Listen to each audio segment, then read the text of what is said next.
Welcome to Load the Box Afternoon Edition. We got the windows open here in Minneapolis. Got some warm air blowing through. Got some wind in the sails, as they say.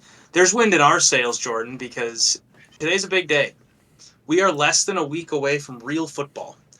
If you count college football as real football, then I guess that's already started, but the NFL starts in earnest in Kansas.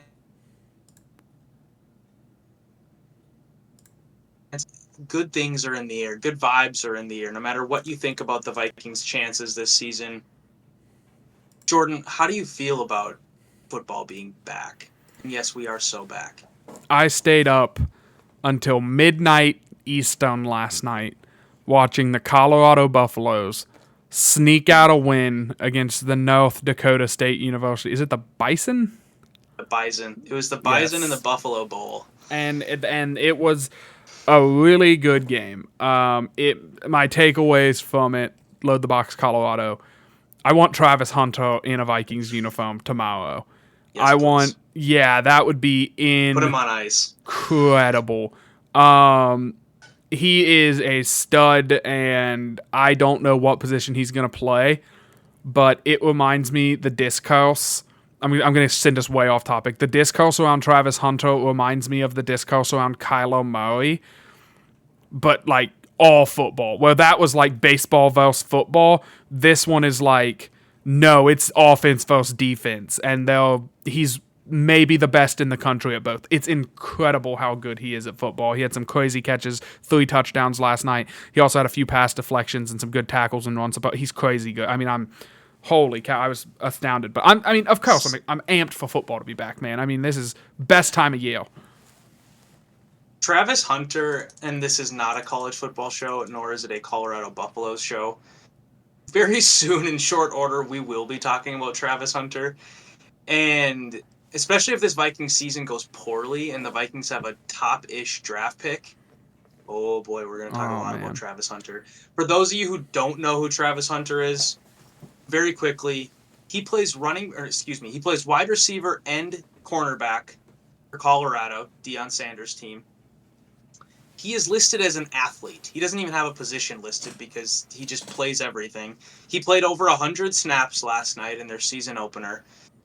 I think he had 3 touchdowns. Is that correct? Yes, he had 3 touchdowns. One of them was he's crazy. A disgusting catch that shouldn't have been caught. And should have been a PI, but no flag was thrown. But he's unbelievable.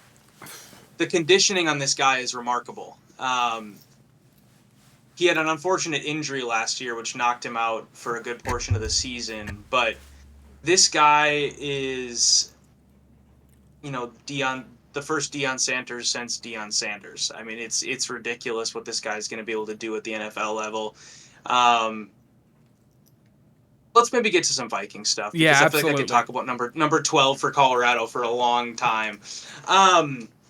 So Jordan, some unfortunate but necessary things had to happen this week in the NFL world.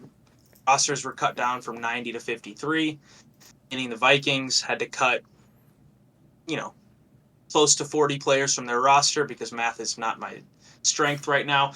And they ended up, signing some of them back to their practice squad, but the team is what it is now. There's going to be some moving parts throughout the season. There's going to be guys moving from injured reserve back to the active roster, etc.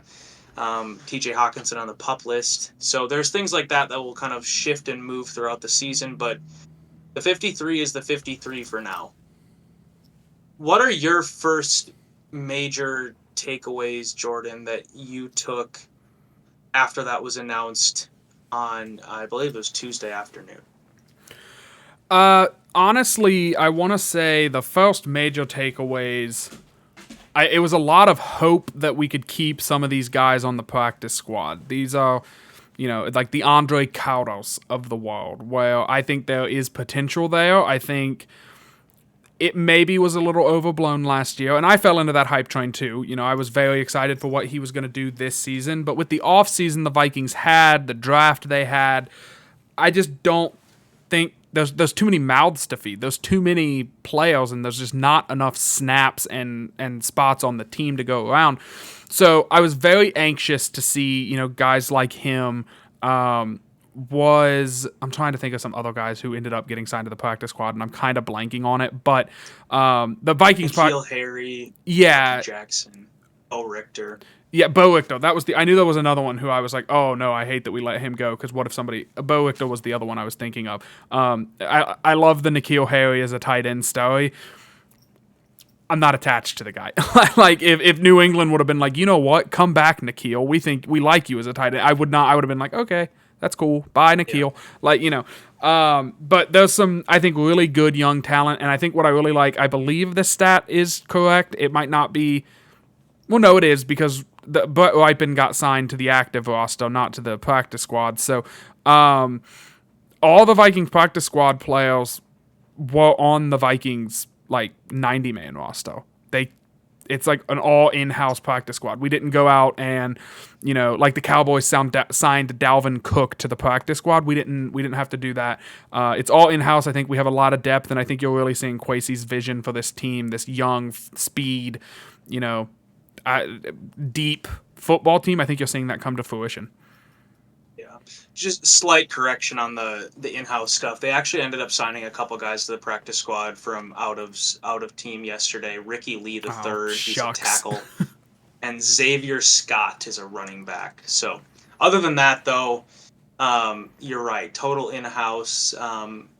It either speaks to the sound development of this team, and they don't feel the need to go out of their way to sign new guys, or it speaks to them having blinders on and not understanding where they are maybe lacking in talent. But I think I would honestly tend toward the former. I think that this team has done a good job of building up young talent.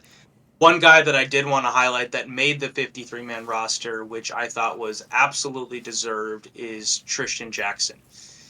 He was originally signed undrafted by the Rams back in 2020, same draft class as Justin Jefferson.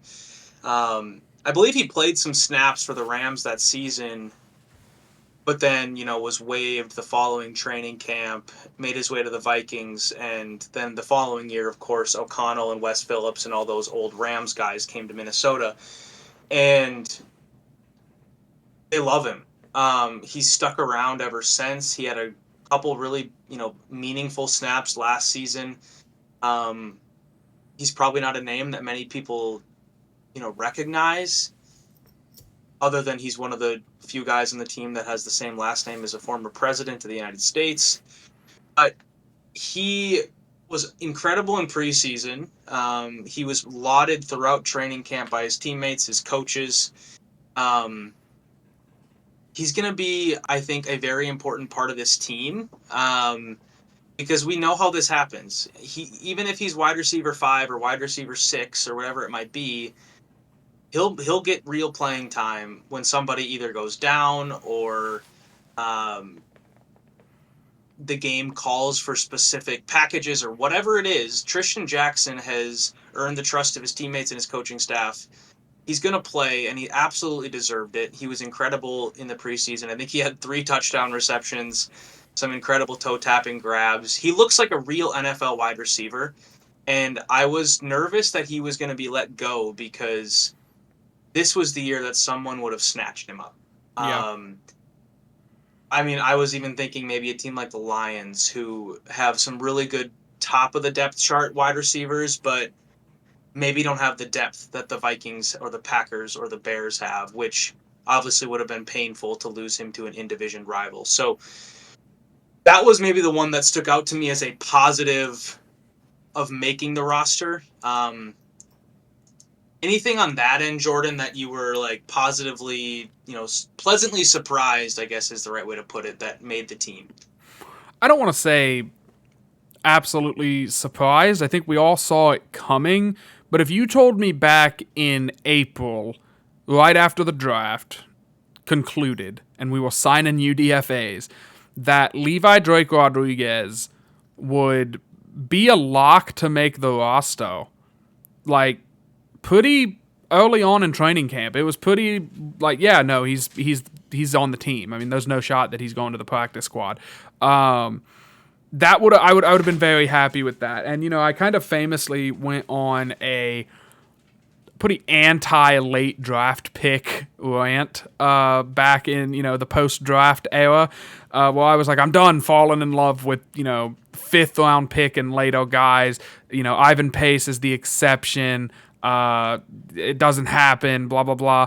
And sure enough, now the Vikings might have something. I'm not saying they have Aaron Donald, John Randall, Hall of Fame level guy, but they might have a guy who contributes a couple of snaps a game on that defensive line. And at a position where I think every Vikings fan would be in agreement is the weakest position on the team. You could argue quarterback because Nick Mullins and Jaron Hall did not really show out last year, and McCarthy is a rookie, so you didn't know. But, at least you don't know with McCarthy. At defensive tackle, it was like, we know what Jonathan Bullard is. We know what Harrison Phillips is.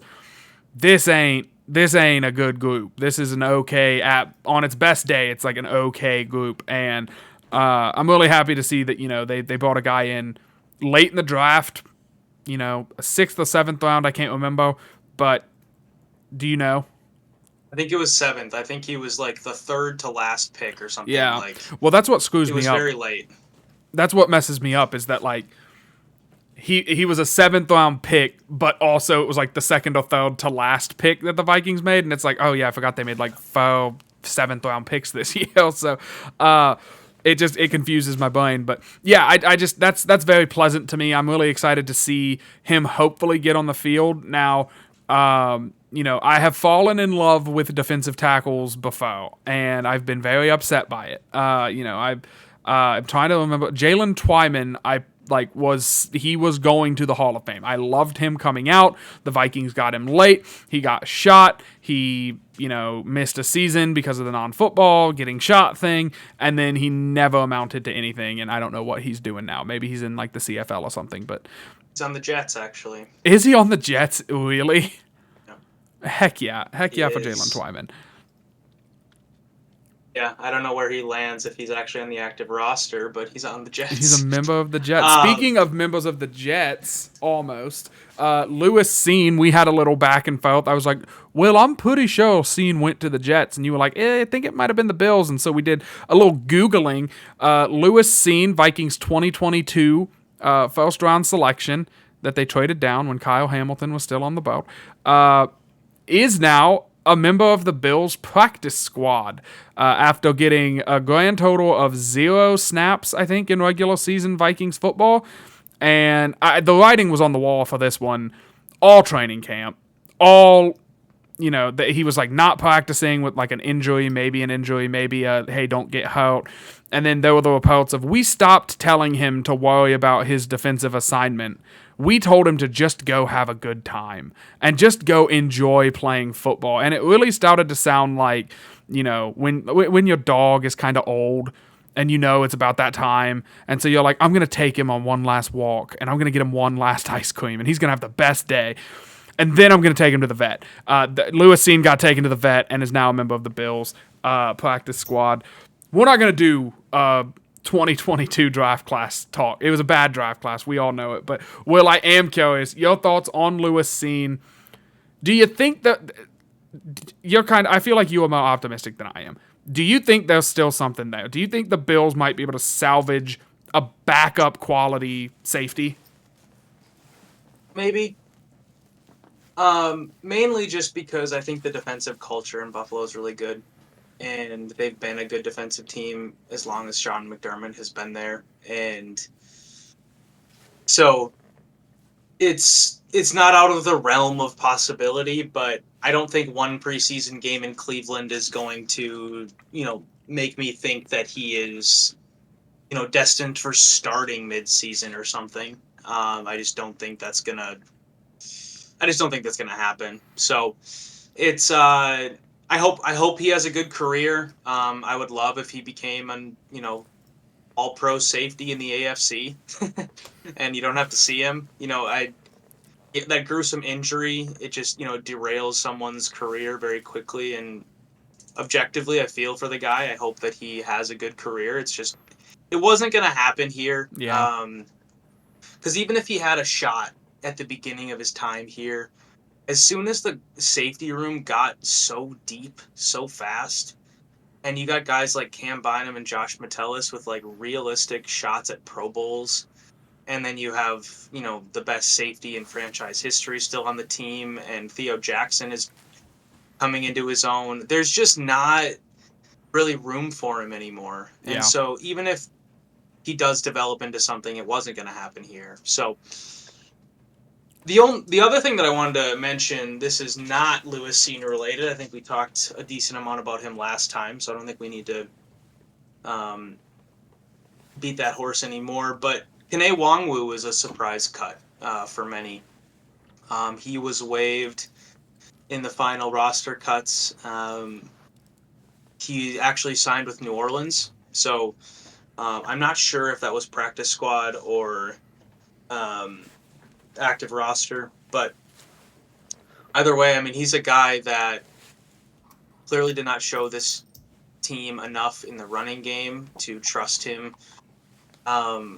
And also with the changing kickoff rules, maybe his skill set wasn't as valued as it used to be. You think about the way that new kickoff is. I mean, I've heard it being talked about that the best kick returners now are going to be running backs that are like actual real running backs who Yeah. can follow blocks because this is basically a line of scrimmage now that you're coming up against. It's not a big you know Cluster. mosh pit of people. Yeah, like it's going to be much harder now to just get a full head of steam and just hit the right hole. Now it's going to have to be reading blocks and making quick cuts. And so to that end, and then I want to hear what your thoughts were on this. Kwesi, when he talked to the media yesterday, actually said that Myles Gaskin is looking like he's going to be their kick returner, which is interesting to me because currently Myles Gaskin is on the practice squad. So to me, that means something else has to happen roster-wise before number 37 can be taking back kicks. So that's maybe a topic of conversation for next week if Myles is somehow still on the practice squad. But I'm assuming a corresponding move is going to happen if the GM is coming out and saying that he's going to be their kick returner now. So Yeah, that's pretty crazy. any thoughts, Jordan, on the Kene Wongwu waiving? Not too many. I mean, I've been pounding this table for I think 2 seasons now about like, yeah, we should probably cut him. We should probably. I mean, look, I understand he's a good kick returner. He's not Devin Hester, and I don't even think he's Cordell Patterson. He really had like a good rookie season returning kicks, and then was so. Like he hasn't. It. Yeah. So like I didn't understand the value. He's not a good pass protector. He's not a great running back. Like in general, like I mean, he's just. I hope he I don't hope he finds success with the Saints. Sorry, you signed with the wrong team, buddy. I hope your career flames out there too, and then you get a chance to go to Buffalo and have a really good rest of your life. But yeah, I mean, it's a kick returner, and there's some people are theorizing that the kickoff this year could be pretty not exciting. It could very quickly turn into like, okay, do we want to give them a run play? Like the Niners just put McCaffrey back there. Let's just boot it out of the end zone and get the ball at the 30. Like the Rams are putting their starting running back to return their kicks. Are we sure we want to kick the ball to him and let him start getting ahead of steam as like the player? Like it's kind of weird. Week 1's going to be odd. I think you're going to see a lot of balls just booted out of the end zone. Because you have the option. It's either in the landing zone or it's out of the end zone, and they get the ball at the 30-yard line. And I think you're going to see teams decide, we will give you 5 extra yards of field position because we don't want our special teams guys, like the Lewis Scenes of the world, having to attempt to make leads and get off blocks to tackle a guy like Kyron Williams. So I get why the Vikings made the move. It'll be interesting to see if it is Gaskin, like you said, probably a corresponding roster move to come. Yeah, I mean, I don't know, man. Devin Hester didn't win any Super Bowls. Like, I don't think that a good kick or punt returner is a crucial aspect of a championship culture. No one's going to look back next season if the Vikings don't win the Super Bowl and say, well, if they had Wongwu, if they would have kept Wongwu, that would have been what did it. Like, no one's going to remember that No. he'll be a trivia answer in a matter of years, which is unfortunate because I did like him. He was exciting to watch in the preseason, Yeah. but I mean, just Having a I don't know, guy man. like having a guy like Percy Harvin was the perfect kick returner Yeah, because not only he was he an incredible kick returner and was good for one to the house, it felt, once every 10 games, but he was also an incredible athlete on offense that you could put at running back and wide receiver. And so he was like Debo Samuel before Debo Samuel. yeah. So he was perfect for that, to have like a dynamic kick returner in that regard who could, do other things for you. But when you have a guy whose entire role is just that, it's not really worth it. Especially since he's only taken 3 kicks to the house in his career. 2 were his rookie year. 1 was 2022. He didn't have any last year. So we move on. The other Absolutely. guys that I think maybe are worth mentioning. Oh, first of all, before I even get to the footnotes, Jaron Hall was waived yesterday, which I think was surprising to almost everyone. Um, Not that Jaron Hall is the future of this franchise. That's JJ McCarthy. But he looked good in preseason. I think he had a 112 passer rating, 4 touchdowns, no interceptions. He looked like he ran the offense with command and precision, and he was on time. He didn't look flustered like he did in Week 17 against Green Bay last year. Granted, playoff team, end of the season versus preseason games are very different scenarios, but he looked like he had matured and owned the offense by the end of the preseason. And as much as I know that this team values continuity and understanding the offense and understanding the system, it was borderline shocking to me that they cut him in favor of another young-ish, veteran-ish guy that hasn't worked anywhere. Like, it was surprising to me in Brett Rippon. So, Jordan, your thoughts? Yeah, I was shocked. And look, I agree with everything you just said. And I don't want to just repeat it word for word, but like Jalen Hall looked like if he needed to come into a game just to run the offense, it would be okay. Like it wouldn't be good. I'm not saying we would win games, but I mean he would probably give you the same. He would probably give you slightly less of a chance to win than Nick Mullins did, and Nick Mullins didn't win any games last season. So like, I think there's this misconception publicly about like your backup QB should be able to win you a Super Bowl when that doesn't really happen. Usually, like I said it for years on this show. If Cousins goes down, the season's over. And then Cousins went down, and we played the maybe we can be the exception game, but it's not a fun game to play. So, like, look, Jalen Hall was the third quarterback. If Donald goes down, is terrible. It's Nick Mullins' show. If Mullins goes down, is terrible. I thought it would be like, okay, the Jalen Hall show. Maybe they saw enough. You joked before the show, I see him every day in practice. So maybe they did see him every day in practice and they didn't love what they saw. Maybe they want to take a fly on a butt whipping and say, it can't be much worse than what we think we would get with Jalen Hall in a regular season game. But I mean, I just agree with you. He looked like, and again, it's preseason. I'm not. Kyle Slaughter looked good in the preseason, man. But like, what? Like he was moving. He was getting out of the pocket. Yeah. He was throwing on the run. He was, not saying he was throwing dots. I wasn't excited. I wasn't saying QB controversy in JJ's second year. I was just, Of course not. yeah, I thought he could be like JJ's backup for a few years. And if JJ, God forbid, had to miss more time after his knee surgery, yeah, Jalen Hall could come in and potentially give you a shot to win a game if you can get the run game going and your defense steps up. So, yeah, it was shocking. It was absolutely shocking. And butt whipping is what? Butt whipping? Like him? So, I don't know.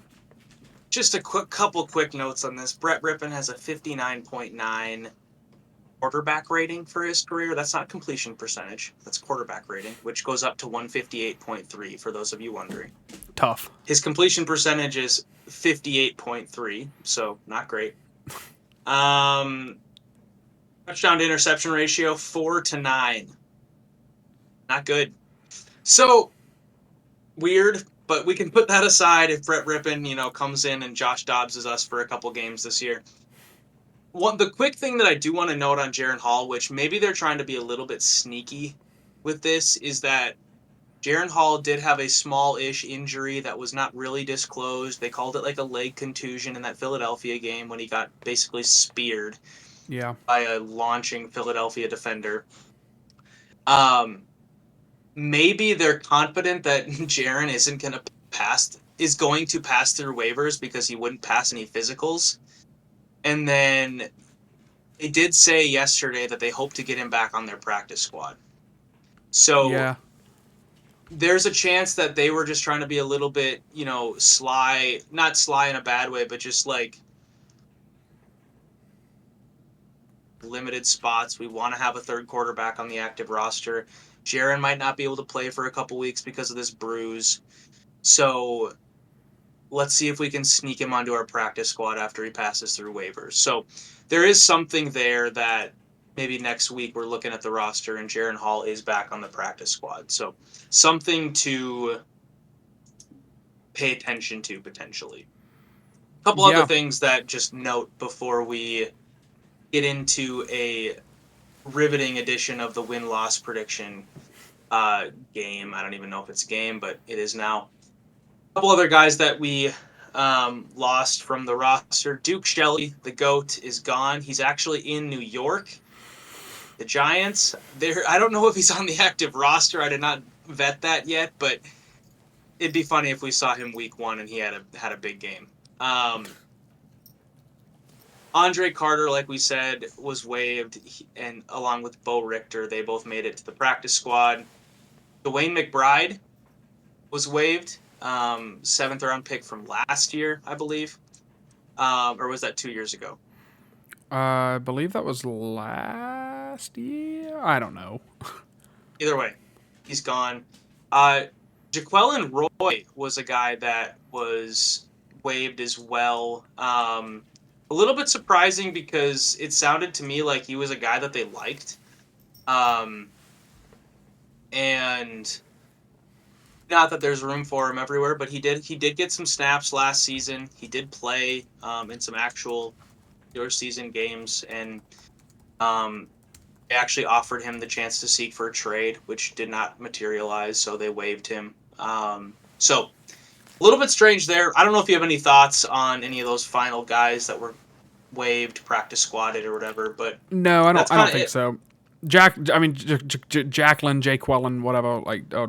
Yeah, I don't. I can't. I Jaquelin, I always. think. Yeah. Yeah, I also thought that, but then for some reason I thought that was wrong, because it sounds like the Key and Peele sketch. But Jacqueline, Jaquelin, Roy, also part of that absolutely terrible 2022 draft class. Oh my gosh, the best guy in it is Ed Ingram, and he might get cut next year. Like, I mean, that They're man. not speaking glowingly of him either. No. Kwesi was asked about Ed Ingram at the end of his press conference yesterday, and it did not inspire confidence the way he responded about Good on their Kwesi. right guard.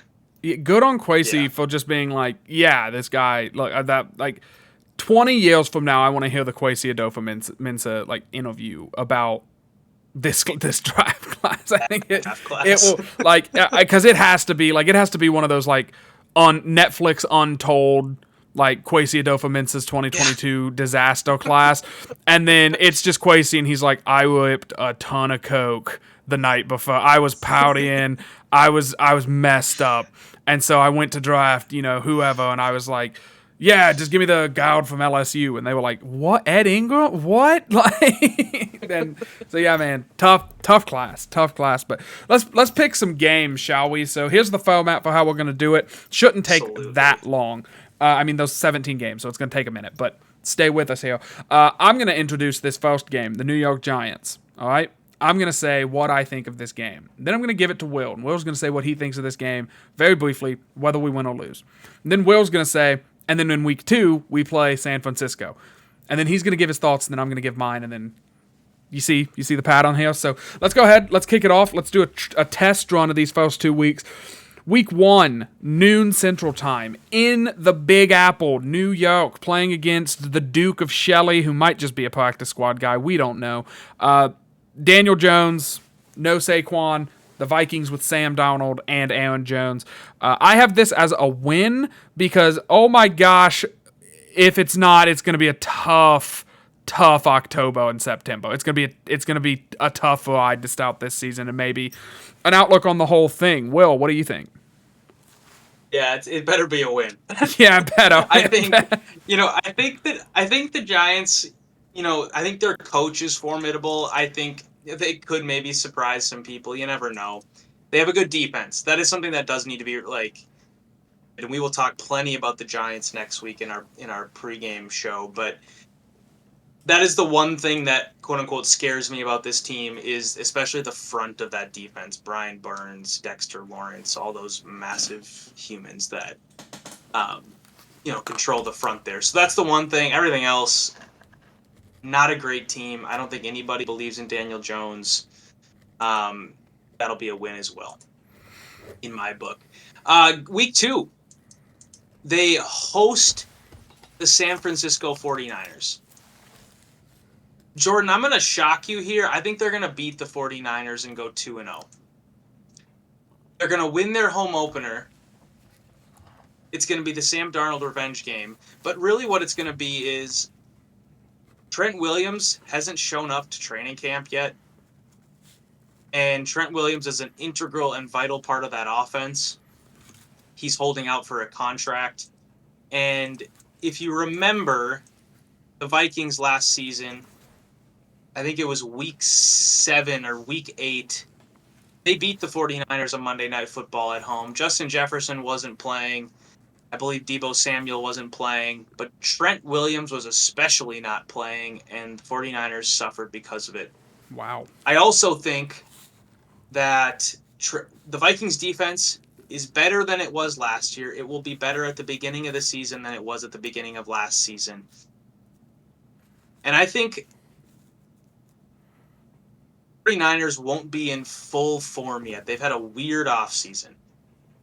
They've had all these contract holdouts. It hasn't been fully buttoned up over there. And I think if you're going to catch a team on the right day, it's going to be the 49ers early in the season, home opener. US Bank Stadium is going to be juiced. And they're going to start 2-0, and we're all going to get our hopes up. Jordan, I'm assuming you disagree with me.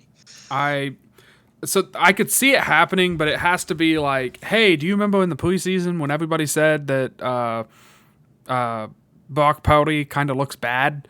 Oh my gosh, he's having a tough start to the he does not look good. Like any MVP talks are already eliminated after 2, 3, 4 weeks of the season. So, I'm putting it down as a loss. I would love to be surprised. Last year we basically held a funeral for the Vikings before the San Fran game with Cousins. Oh no, Cousins was in that game, and then the following week. But we had lost to the Chiefs, and it felt like all was lost. We beat San Fran, all was on the up and up. We were beating the crap out of Green Bay. Then Cousins' Achilles went.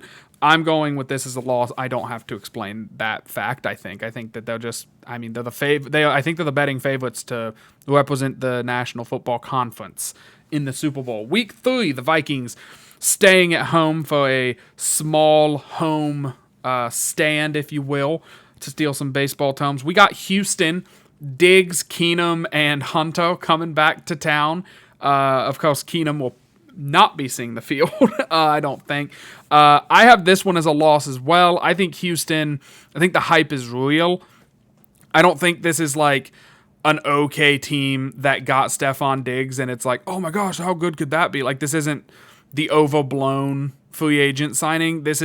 They already had a really good wide receiver core. They already had a good, I think just all around good offense. Another year with D'Amico Ryans coaching this defense up. They add Daniel Hunter. I think Houston's going to be a dangerous team in the AFC. I think they're going to go all the way to the conference championship. We'll talk about that next week, though, when we kind of do a playoff preview. I've got this as a loss at home because Houston's going to be good. I agree. Short answer, Houston's going to be awesome. It's going to be a tough game. I think C.J. Stroud is incredible. I did not believe in him out of Ohio State, and he has proven me so wrong, and I am okay admitting that because he was fantastic and looked like a 10-year vet last season. It's going to be a loss. Week 4 at Green Bay. Always spicy, always interesting. It's the game where often I feel like you leave, and you feel like you should have won, but you tied in overtime, or you lost, and anyways, it's always a weird game. Last season was fantastic until Kirk Cousins was eaten by the Lambeau turf monster. Honestly, Jordan, I hemmed and hawed on this for so long. Because we'll talk about this more next week, but I don't believe in the Packers like everybody else does. So part of me thinks, oh, they could pull it out. I couldn't quite get there, though. I think Lambeau's a hard place to play no matter what time of year it is. I think the Packers are better than the Vikings, even if I don't think the Packers are as good as everyone else does. So I think Packers will win week 4. Vikings fall to 2-2. Yeah, my rationale, I'm picking them to lose this game, but the rationale for the win or the path to victory would be, the Packers are a little bit overhyped. They kind of got on a hot streak, and that wasn't it necessarily what Jordan Love is and what that team is. Also, I think a lot of these games obviously are going to hinge on how good this defense is. So I have it as a loss, although recent history suggests we're going to beat the crap out of them, and then they will in turn beat the crap out of us later in the season. That's kind of been what it is for the last 2 years. I have this as a loss mainly just because it's in Lambeau. That's like I just kind of spoiler. I'm going to pick us to beat them in Minnesota later in the season. But week 5 London game before the bye week. We take on Aaron Rodgers and the New York Jets. I have this one as a win, surprisingly, because I do think the Jets defense will be very good. I made a decision to not draft Kirk Cousins in a fantasy league because I was like, he's kind of an older QB coming off an Achilles. It's not that like he needed that mobility, but is that going to make him skittish in the pocket? Aaron Rodgers kind of needs his mobility. Doesn't need it, but if he's going to be elite and like what he has been, he has to use it. And so I wonder if it's going to affect that. I wonder if he has been, I think his Achilles mentally was the worst thing to ever happen to him. Like, he went full-fledged, I'm going to be the vice president for, Robert F. Kennedy's campaign, and I'm going to talk about how my Achilles is fully healed after like 6 weeks, and I'm going to talk, just kind of went full nutso last season. And then this season, it kind of seems like he's still Aaron Rodgers. So I don't know. We'll see what he is. I have it chalked up as a win, though. And I'm not going to give any more like big takes until later in the season. I actually originally had it as a win, but I'm going to go loss not because of what you just said. I changed it to loss before the show, just for all those people out there keeping score. Short version, I think Sam Darnold's going to struggle. Weird revenge game, London. Overarching theme for me in this prediction is I don't want to give Sam Darnold too much credit just because he has a good offensive coach and good weapons. I think I want to, as a fan, buy into the hope that Sam Darnold can provide. He can be better under this system, whatever. He's going to have some clunkers, and I think this is going to be a clunker. Across the pond, time zone change, tough defense. He's going to see the green helmets, and he's going to see ghosts again. It's just going to be a weird game, and they'll lose to the Jets in London. Even though the Vikings are 3-0 in London all time. So, something to keep in mind. Yeah, we have a bye in week 6. They have a bye in week 6, so they cannot lose that week, which is good for them because week 7, they face the reigning defending champs of the NFC North. The Lions should have made the Super Bowl. This was another one where I went back and forth, just because division games are weird. When you're at home, you have the advantage. I could very well see them winning this game. I would not be shocked. But I just think the Lions are too good, too deep, too stout, and don't feel like they really got worse in any place. I think that will come sooner than later just because of how much money they had to pay people. But I think for right now, before all those contracts fully kick in, I think they'll still be a very, very good team. Loss in week 7, which for me in my predictions is a 4th consecutive loss. So yes, tough. Not great. Jordan, week 7, home Lions. The fact that it's off the bye makes me want to pick it as a win, but I'm going with a loss.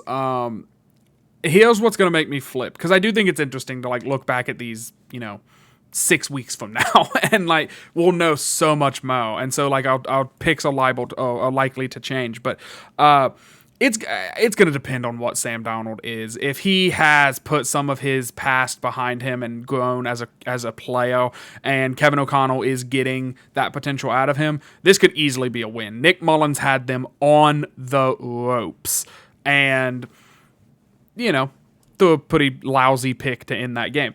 I believe both times we were pretty competently fighting with the Lions. I don't think we really got like, oh, that team's just flat No. better than us in every way. It was just, yeah, they outlasted us. They were the better team. Yeah, I have this as a loss, but I really want to change my mind, during the bye week. I want to be like, no, Sam Donald's Yeah. look great. So I have it like that. Then shout week going to Los Angeles to play the Rams on Thursday Night Football.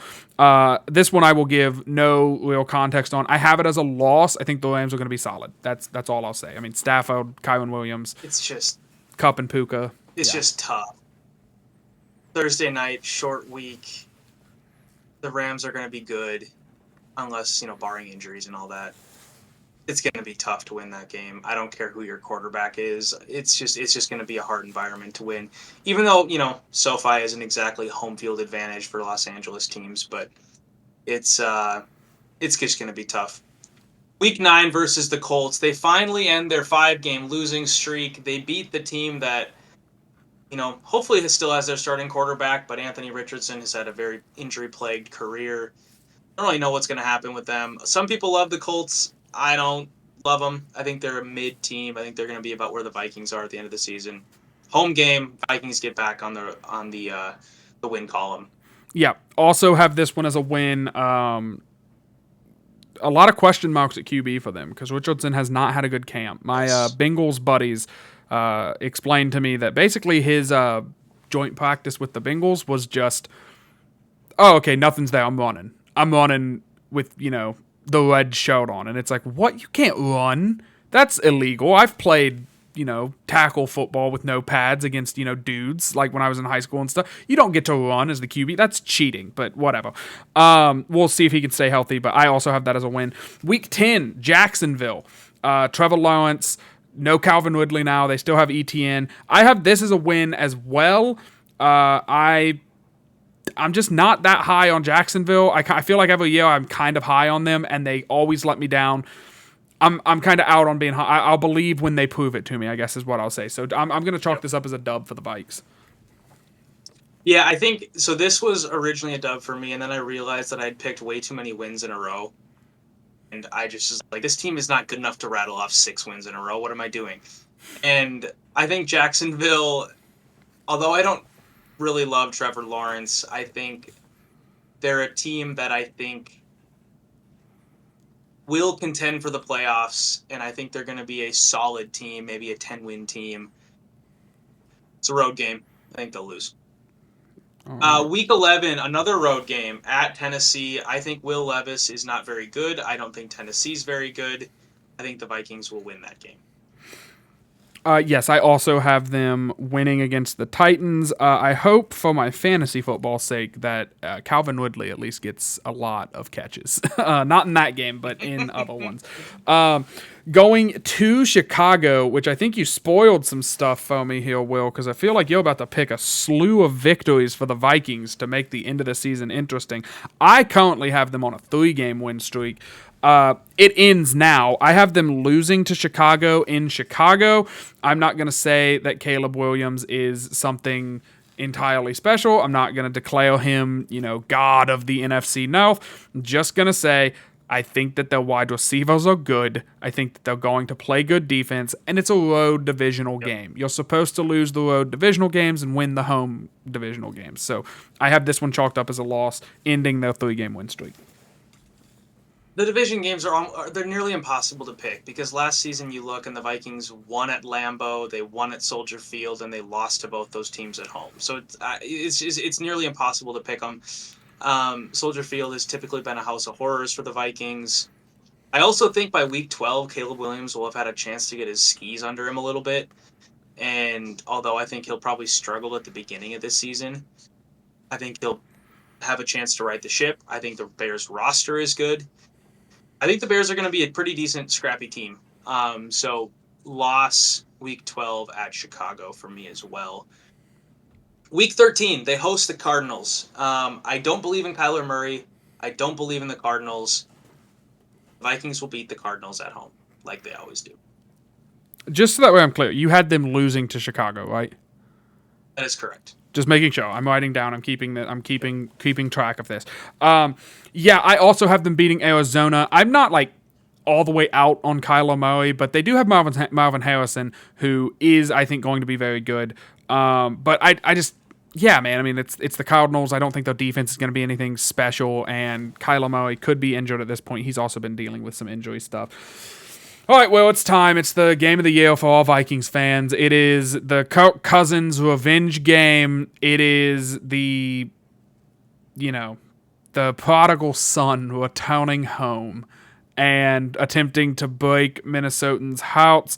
I'm going to say this is a win, but will my right hand to the heavens if Kirk Cousins beats the Vikings in Minnesota, gets on the plane and posts a video of him dancing in a chain, I will be in a straight jacket. I'll lose my ever-loving mind if that happens. I'm chalking it up as a win. I think we beat him. I just wish this game was in prime time so we could watch him choke and actually get to enjoy it.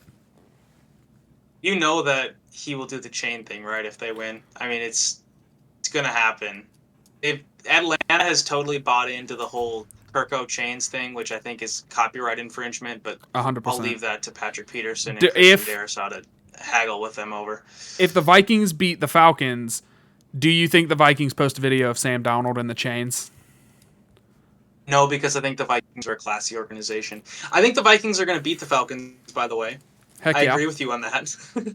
I think it could be a really interesting game. The new nightmare, as they call Kirk Cousins, back in the stadium where he played so many games and is very comfortable.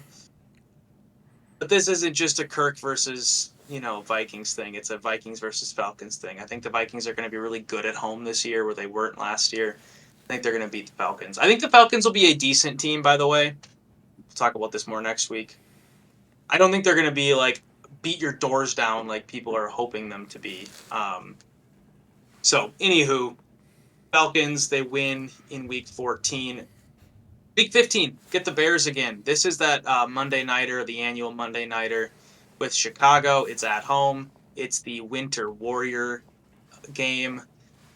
It's going to be the whiteout game, I believe. They're going to beat the Chicago Bears on this Monday night in those super clean and fresh white unis. Little revenge from the Week 12 loss. Yeah, I agree. I've got them winning this game. I don't need to give too much about it. Week 16 in Seattle. Do you remember a few years ago, we were playing in Seattle and we'd all like pee down our legs? Like we'd be like, oh, Russell Wilson Absolutely. and Pete Carroll and all that. And now it's like, oh, it's okay. We play Seattle. That's a winnable game. And I'm not saying that we're going to blow them out. I'm not trying to put the Vikings up on this pedestal above Seattle. I'm just saying like they used to be the San Francisco, and now it's funny how that works. I have us beating the Seattle Seahawks. They have a new head coach, and I think we go into Seattle and prove a point that this Vikings team is maybe just mediocre to make the playoffs. I love it. Here's my reasoning on this one. I originally had this as a W, but when I went back and I realized that I had picked the 49ers game to be a win, I felt like I needed to sort of balance that out with a game that I think they should win and have them lose. Just like last year. I mean, you get these games where like they beat the 49ers, no one thought that was going to happen. But then they lost to the Bears at home, and it was just kind of like they sort of even themselves out over the season. It's hard to pick week by week, but generally you can get a pretty decent idea of what the final record's going to be. So I think they lose to Seattle. Late December in Seattle, it's probably going to be sideways rain, and Yeah. it's just going to be a weird game. So Seattle, another one of those meh 8-9 win teams in my mind, but I think the Vikings will lose that game. Week 17 versus the Packers, same scenario as last year. Hopefully Jaren Hall is not starting this year. Vikings will win that game. They're going to put a large damper on the Packers' playoff chances. Another spoiler for next week.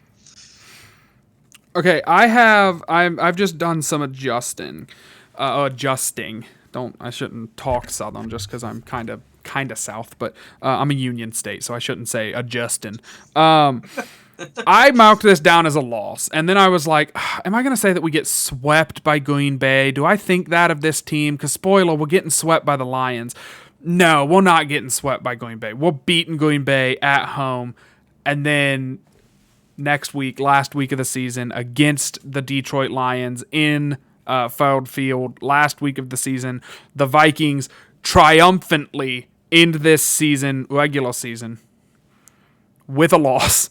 10-7 from me though. All right, 10-7 record. I'm looking at the schedule. It feels achievable. Sam Darnold, please don't break my heart in week 1. Give me hope. Let me have fun. I don't want another 3-0 Las Vegas game where I'm like, this team is in the dumps. This is the worst feeling of my life. Like, they don't have a QB at all. So, you're up with Detroit in that last week. Oh, wait. I love your optimism. I feel some of it as well, but I tried to tamper it a little bit to reduce some of my homerism hope. I have the Vikings losing week 18 at the Lions again. They're going to play these guys tough. This is not going to be a blowout sort of game or anything like that. But so for me, Vikings finish 8-9. I originally, when I had originally gone through this, I had 9-8, but all the question marks I have for Sam Darnold, even coupled with the hope I have for him, I couldn't quite get them to a winning record. Hope to be proven wrong by that, but I do think that, I mean, I don't know about you, Jordan, but I'm really excited for this season, not just because football's back, but I'm excited kind of in the same way I was last season after all the injuries happened and it was somewhat of a train wreck. It was exciting to see what this team would be without sort of like clarity. You know, the first Kevin O'Connell season, there was almost clarity of like, even though every game was insane, you kind of knew that this team was pretty good. They weren't amazing, but they weren't 13 wins good, but they were a pretty good team. Last season with all the injuries, you never really knew what was going to happen. So it was kind of like every week was sort of like this intrigue of like, what are we going to learn about this team now? And I was telling my wife last night, I had the hardest time picking these games 1 through 17 because I have no idea. Like, I have a decent idea of what the roster is, but there's too many question marks of like, if this goes decently, they'll win 9 or 10 games and maybe slink into the playoffs. If this goes horribly, they'll win 4 games. And I'm talking mainly about cornerbacks and health and quarterbacks more than anything. But I don't know. I'm fascinated. I think it's going to be fun. Just the fact that it's football season again is fun. But Jordan, we got a fun show next week. We're going to talk. Gosh. We're going to talk obviously Giants prep, but we're also going to talk entire NFL predictions. So we're going to make our picks for who's making the playoffs, from division winners to wild cards. Do we want to pick Super Bowl stuff? Do we want to go that far? But I'm not. I will do whatever's going to be the most fun for you. But I will have you know, I used to sit on my lunch breaks and pick every NFL game of the season the week before football season, and I would do the tiebreakers. I'd go back through my picks and do tiebreakers. I'd seed it out. I'd do a bracket. I'd declare a champion. I think I was 0 for 3 when I did that. So like, legendary. But yes, I think doing the I don't think we need to do a Super Bowl. You know what? Let's do playoffs 1 through 7 seeds, both conferences, and then let's do a Super Bowl matchup and who we think is going to take it home. Does that sound fair? I like that. We'll do that. Because I don't think doing, as much fun as it would be, doing a bracket of a made up prediction playoff team like bracket, I don't think would be as entertaining as I think it would be. I would watch it, but I don't know many people would. So No, we don't need to go that far. it's just like in this in the Load the Box universe, Jared Goff blew his knee out in week 3. So the Lions limped in, but they had really good play from Hendon Hooker. So like like getting into all those weeds. But no, I'll give my final thoughts real quick, and I'll let you take us home. I lied earlier. I said this is the best time of year. It's not. The best time of year is December when it snows and like there's football on the TV and it's cold and you just want to get in the house and watch football. That is my favorite time of year, personally. It's 95 degrees in Ohio, and I have to mow my lawn because I have a fantasy draft tomorrow. My second and final. But legitimate final thoughts. This is the best time of year just because football's back. Anytime football's on, it's the best time of year, and I'm super excited just to see what this Vikings team is going to do. There's so many question marks, but I don't know. The fact that quarterback is one of them makes me think this season could be, like you said, maybe they win 4 games, maybe they win 11 games. I don't think anybody expects them to win, 15, but maybe they have a playoff season and we have a lot of fun and we get to come on here and, Sam becomes Sammy Chains or Sammy whatever, like, Blingy Sam. Like, I don't know what the move is going to be, but I think it's going to be exciting to see the foundation get laid for J.J. McCarthy's Vikings era, and maybe he'll suck, maybe he'll be really good. We don't know. We just know that we're watching a team that is made up of young talent, that everyone's hungry, everyone wants to prove themselves, and I, for one, cannot flip and wait to watch this team take the field against the Giants next Sunday. Will, I will let you take us home. Absolutely. 2 Giants thoughts and then final thoughts. Duke Shelley is on the practice squad, so he's probably not playing week 1. And also the Giants are going to be wearing their weird, in my opinion, terrible 100-year anniversary jerseys on Sunday next week. With the tan so feel free to pants? make fun of them. Tan pants, red shirts, blue and red helmets. They're horrible. Feel free to make fun of them all Sunday afternoon next week. My actual final thoughts, though, if there's some weird part of you as a fan that is worried about Sam Darnold being too good and having this sort of like, oh no, are the Vikings going to keep him next year? And is JJ not... JJ's the future. Sam Darnold will not be on the Vikings next season unless JJ McCarthy breaks his other leg. And no matter how good Sam Darnold is, I don't think he's not going to be an MVP candidate. So it's just not going to happen. And there's really no universe that exists where Sam Darnold is back with the Vikings next season challenging our franchise quarterback for the starting job. So my advice to you as a fan is don't worry about next year. Don't worry about the future. Just have fun with this season. See what happens. If it's another Case Keenum miracle ride, enjoy it. If it's a 4-13 dumpster fire, get excited for what we can do with the draft next season. Get Travis Hunter, whatever it might be.